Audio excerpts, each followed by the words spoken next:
बिस्मिल्लाहिर्रहमानिर्रहीम। इस टाइम असां जी मौजूद है हेड बिलोड से और ये चश्मा राइट बैंक कला राइट बैंक कला। अच्छा ये हेड बड़ा खूबसूरत हेड बनाया गया है और ये चश्मे तो ये कैनाल निकलती पई ये इस ते उत्ते असां आज मौजूद है। सारे दोस्त हैं, अजीज़ भाई हैं, हैदर फैकी भाई सब इनवाइट किया है। इस जगह से आए असा कि यार ये जगह बहुत सब अच्छी लगी है तो इस दे उत्ते सारा एक व्लॉग होना चाहिए और मजीद हाँ एक पहले भी दसाया सिर्फ असा व्लॉग सिर्फ अपनी मेमोरीज क्रिएशन वास्ते बनाने और लोगों को एक अच्छी जगह दिखाने हैं ताकि वो घर बैठ के आराम नाल ये जगह देख सकें।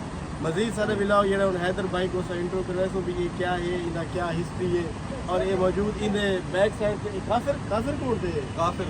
काफिरकोट के पहाड़ भी हैं और ये काफ़ी बड़ी कैनाल है। ये बनी हुई केड़े खान की बनी है, क्या बनाई है ये अंग्रेज़ दौर की है तो मजीद जो ना हैदर भाई नहीं आ गई। अच्छा जी ये है CRPC क्या भैया CRPC क्या है राइट बैंक कनाल रश्मा राइट बैंक कनाल। तो भाई इस जगह पे आके क्या लगे तो आपको? जगह बहुत पुरसकून है ते माशाल्लाह कहीं गैदरिंग वगैरह करनी हो फ्रेंडली ते इतना लाजमी विजिट करें। हैदर भाई जगह है ठीक है जी। ये राइट बैंक कनाल है असा आए असा के जी ये जगह तो दिखाऊं।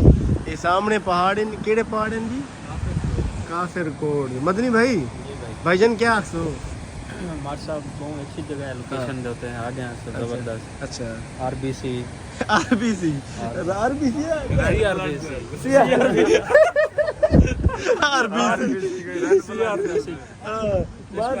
मार दी होई था वो फिजिक्स पढ़ा छोड़ी है। नहीं बायोलॉजी हाँ बल्कि सॉरी बायोलॉजी CRBC चश्मा राइट बैंक कैनाल नहीं आई वाकई यार ये जगह। अच्छा ये ना ओवरफ्लो वास्ते हैदर बनाए हुए ने। अच्छा ये भी तो आप दिखाए ने। अच्छा ये और जेडे वेले पानी ओवरफ्लो की सलाह पूरे दाल होवे या कोई ऐसे ना खानी आप अच्छा उस टाइम ये दरे जेडे ना ओपन कर देंगे पानी इन ते लगा हुआ है। अच्छा ये दे पे काफी मतलब एक सीधी रहनी पई ओ। अच्छा ये अगा हुन केड़े इलाके जा रही है इधर भाई? ये अगू ते वैनी पी साईं दोसा वैसे तोसे कोलवा दीजी खान ये सारा ये रूट वैनी है। अच्छा मतलब ये सारी जमीन को एक शराब पे जी। अच्छा ये निकल दी तू चश्मे को पई है ना? दराज से निकलती दरिया से। अच्छा ये तू कितने किलोमीटर थी वेंदा चश्मा बना? तकरीबन तू थी वैसे 35 किलोमीटर मतलब इस नहर सिर्फ 35 किलोमीटर की स्टार्ट थी पई है। मजीद इंदे विचों भैया पिछ नहर निकल दी पई या ना इंदे विच अगू दो नहर निकलसन एक ढक्की मोड़ चो निकलती तो एक घम होटल है मशहूर होटल है घम दा उतना ही लाजमी विजिट करो तो मजे दी। अच्छा ये ढक्की जड़ी है ना ढक्की पंजाब में बड़ा मशहूर है। इत्थे दे पौधे केड़े खजूर ढक्की दी खजूर है ना वो भी इत्थे मिलदी है। अगर कहीं दोस्त खजूरा पंजाब में कहीं जरूरत होवे हैदर भाई दी अपनी ठीक है ना आ सकते ऑर्डर और ये ढक्की दे ओरिजिनल पौधे तो आपको हमरा दे के तुसा इंशाल्लाह मुनासिब रेट इना दा अपना है कि नर्सरी फार्म भी है इना दोस्तों दा भी है ना। मदनी भाई क्या ढक्की खजूर तुसा कने खादी आई तो बल्कि खादी हैदर भाई दे भाई छोटे वीडियो ध्यान ढक्की दी खजूर और यकीनन बड़ी जबरदस्त खजूर है ढक्की दी असा वो खादी है तो असल जड़ी है पाकिस्तान में इस जगह दी एक्सपोर्ट थी है दुबई दो एक्सपोर्ट थी नहीं मतलब ढक्की दा ओरिजिन इस जगह दे उत्ते जी हां मतलब ये ही जहां दे उत्ते असल पौधे ही जात लाए असल पौधा इस जगह है इथू मतलब नर्सरी पाकिस्तान दे या बिना पंजाब दे बिना इलाके ही जात रहंदी। अच्छा मजीद हाँ बल्कि वो सामने पौधे तो आपको दिखाने भी हैं ये सामने खजूर है ना वो पौधे जेड़े हां वो सामने आओ जी आओ तो आगू ना हैदर भाई वो भी दिखाने भाई इतना बहुत बड़े फार्म है इनदे खजूर दे। अच्छा वो पहले तो खजूर दे फार्म दिखाने अरे भाई सामने वो देखो। अच्छा ये कहना है ये क्या चीज़ है ये वो ओवरफ्लो वास्ते अरे बहुत हाइट ते ना यार बनाई है। अच्छा ये ओवरफ्लो थींदा है त भला अपनी ज़बान दे विच छित्तू वड़दे हैं।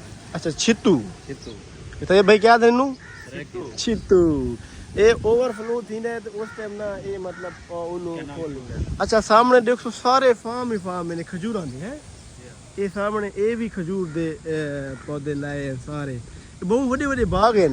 और ये तकरीबन क्या दे पे हमें कितने 5 एकड़ दे बाग कितने दा सेल उठती है वो वाला? 50 लाख 55 लाख 60 लाख नॉर्मल रेट चल। हाँ देखो ना भाईजान, अगर तुसा ये खजूरा लाओ बिल्कुल 5 एकड़ भी लाओ तैयार बाग 50-60 लाख दा विकदा है। बिल्कुल जरूरी नहीं कि नौकरियां करो बाय कारोबार करो, खजूरा लाओ ढक्की दियां बहुत अच्छा मशवरा है। ये बड़ा सब इत्थे आके हुन पता नहीं जदा कूड़ मारी खड़े ने अपने पौधे बेचण दी खातिर ते मजीद वाल जी अगू तो अगू वो दिखाएंगे हेड दा भी हेड द व्यू ही खेने आने।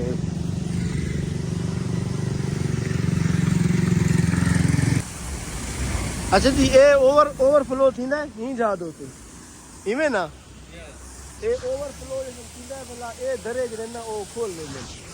अरे बड़ा बहुत हाइट से बनाया गया ना। अच्छा ये थोड़ा थोड़ा पानी क्यों खुला पे? अच्छा नार या ये अच्छा थोड़ा थोड़ा पानी जड़ा है ना ओवरफ्लो दी वजह से निकल जाता है। हाँ हाँ हाँ हाँ हाँ ये जो फुल फ्लो के लिए देने पड़ेगा। ये इतनी हाइट से क्यों बनाई गई है या वैसे पानी? नहर है ना ये बहुत ज्यादा ऊंची है। ये वजह तो ही पूरी भाई पानी जड़ा है रोड के साइड में ना वो करे ये बहुत ज्यादा ऊंचा रखता है। ये हेड बिलोट ये हेड बिलोट ये पकड़ी हेड त्रिमू है हेड मोहम्मद आला मुल्तान है जे ये हेड बिलोट है। सही सही सही ये भी एक पाकिस्तानी तारीख दा हेड है ना। बिल्कुल बिल्कुल और ये बड़े हाइट से उन्होंने ना एक बनाया है। हैदर भाई ये हुन दरे खुले पे हैं जी ये पानी चल रहा है ये है। हाली सिर्फ दो तो तरह दरे खुले हुए हैं, प्रॉपर नहीं खुले हुए। अच्छा अच्छा एक दरा वो लास्ट वाला खुला हुआ है जरा तो ज्यादा है प्रॉपर। हाँ हाँ हाँ अच्छा बड़ा स्पीड नाले फ्लो जा रही है पानी हेड बिलोट है। ये सारे दोस्त मैं भी है कि शाह जी हनफिया शाह हेड बिलोट उनका घर भी चाहिए मैं केड़ा है कुछ दोस्त मैं सैयद कुमार रजा जान है। अच्छा बिया के मीसे में बात फिलाना हुन तक ना पता है जी ते ये अच्छा पानी बड़ा वाइट वाइट है इनकी क्या वजह है? पानी साफ है ना क्योंकि सर्दियां ग्लेशियर का पानी पिघल के आंदा होना है। अच्छा अच्छा ट्रक भी जा रहे हैं मियां वाली वाले अच्छा ये कोयला वेंदा पे